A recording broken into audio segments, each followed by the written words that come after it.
Hi guys, nandito pa rin tayo sa Tansa, Cavite and kasama natin si Rowen. Ayan si Kuya Rowen, maglalaro tayo ng Race to 9. Ayan. Unang round, bunot ka Kuya.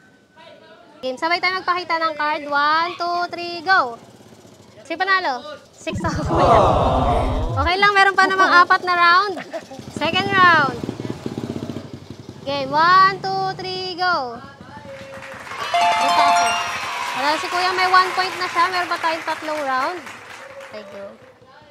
Game, 1, 2, 3, go. Parehas. Parehas ah. Pati yung ano ah. Round 3 to ah, round 3. Game, 1, 2, 3, go.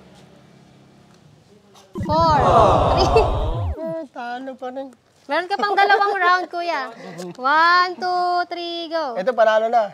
Ay, panalo. Jack 3, King 2. So, meron ka ng 2 points. Last round. Last round. Up. Go. 1, 2, 3. Oy, ang galing ni Kuya. 9. Jack 8, 1, 8. So, meron siyang 60. Nakatatlo siyang panalo.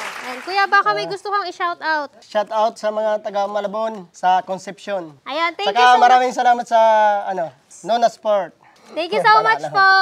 Thank you po. Bye-bye.